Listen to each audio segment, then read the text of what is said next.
ଗଳ୍ପଟିର ନାଁ ମାଦଳ ପ୍ରେତ। ଗାଁଟିର ନାଁ ଥିଲା କବାଟ ବନ୍ଧ।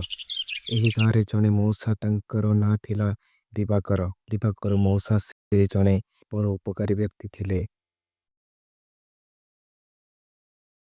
ଏବଂ ସେ ତାଙ୍କ ପୁଅ, ବୋହୂ ଏବଂ ନାତୁଣୀଙ୍କ ସହିତ ରହୁଥିଲେ। ଦିବାକର ମଉସାଙ୍କ ଗାଁଠାରୁ କିଛି ଅଳ୍ପ ଦୂରରେ ଆଉ ଗୋଟିଏ ଗାଁ ଥିଲା। ଗାଁଟିର ନାଁ ସିଙ୍ଗାପୁର। ସିଙ୍ଗାପୁରରେ ଗୋଟିଏ ମେଳନ ଯାତ୍ରା ପଡ଼ିଥିଲା। ଦିବାକର ମଉସା ତାଙ୍କ ସପରିବାର ମିଶି ସିଙ୍ଗାପୁରୀ ଯାତ୍ରା ଦେଖିବା ପାଇଁ ସେ ପରିବାର ସହ ଯିବାକୁ ଇଚ୍ଛା ପ୍ରକାଶ କଲେ। କିନ୍ତୁ ତାଙ୍କର ମନରେ ଗୋଟିଏ ଡର ଥିଲା। ଡରର କାରଣ ଏହା ଥିଲା ଯେ ସେ ଗାଁକୁ ଯିବା ପାଇଁ ଗୋଟିଏ ଜଙ୍ଗଲ ହୋଇ ଯିବାକୁ ପଡ଼େ। ଦିବାକର ମଉସା ତାଙ୍କର ପରିବାର ସହ କଥା ହୋଇ ସନ୍ଧ୍ୟା ପୂର୍ବରୁ ଯିବାକୁ ଇଚ୍ଛା ପ୍ରକାଶ କଲେ। ଘରେ ସମସ୍ତେ ଖୁସି ଥିଲେ। ସେମାନେ ଯାତ୍ରା ଦେଖିବା ପାଇଁ ତା ପରଦିନ ବାହାରିଲେ। ସେଇଦିନ ପୂର୍ଣ୍ଣିମା ଥିଲା। ଦିବାକର ମଉସାଙ୍କର ପରିବାର ସହିତ ବାହାରିଲେ। ଗାଁରେ ଗୋଟିଏ କାମ ଥିବାରୁ ମଉସା ଯାଇପାରିନଥିଲେ, କିନ୍ତୁ ତାଙ୍କ ପରିବାର ଯାଇଥିଲା। ମଉସା ନିଜର କାମ ସାରି ଘରକୁ ଫେରି ଆସିଲେ, କିନ୍ତୁ ତାଙ୍କ ଯାତ୍ରା ଦେଖିବାକୁ ଇଚ୍ଛା ହେଉଥିଲା। ତାପରେ ସେ ସାଇକେଲରେ ବାହାରିଲେ। ସାଇକେଲ ଚଲେଇ ଗାଁର ମଧ୍ୟଭାଗ ଜଙ୍ଗଲରେ ପହଞ୍ଚିଥିଲେ।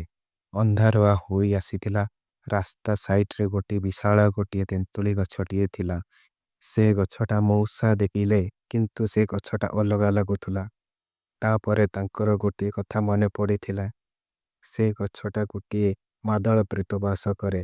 ସେ ପୂର୍ଣ୍ଣିମା ରାତିରେ ବାହାରିଥାଏ, ଲୋକଙ୍କୁ ମାରିଦିଏ, ଗଛରେ ସମାହିତ କରିଦିଏ। ମଉସାଙ୍କ ମୁଣ୍ଡରୁ ଝାଳ ବାହାରୁଥାଏ।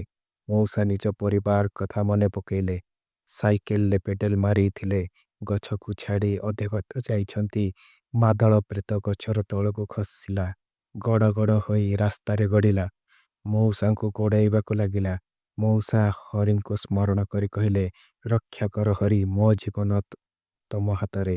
ଏତିକି କହି ମଉସା ସାଇକେଲ ପେଡେଲ ଜୋରରେ ଚଲାଇଲେ। ଆଗକୁ ଚାଲିଗଲେ। ମାଦଳ ପ୍ରେତ ତାଙ୍କୁ ଧରିପାରି ନଥିଲା ଏବଂ ସେ ବିକୃତ ଶବ୍ଦ କରୁଥିଲା। ମାଦଳ କିଛି ବାଟ ଯାଇ ପଛକୁ ପୁନଶ୍ଚ ଗଛକୁ ଫେରି ଯାଇଥିଲା। ତାପରେ ଦିବାକର ମଉସା ଯାତ୍ରାରେ ପହଞ୍ଚିଥିଲେ। ସେ ତାଙ୍କର ପରିବାର ସହ ଭେଟି ଓ ବୋ ହୋଇ କାନ୍ଦି ନାତି ନାତୁଣୀଙ୍କୁ କୋଳେଇଲେ। ସବୁ କଥା ନିଜ ପରିବାରଙ୍କ ସହିତ କହିଲେ। ସିଙ୍ଗାପୁରୀ ଯାତ୍ରା ବୁଲି ସକାଳୁ ଘରକୁ ପ୍ରତ୍ୟାବର୍ତ୍ତନ କଲେ।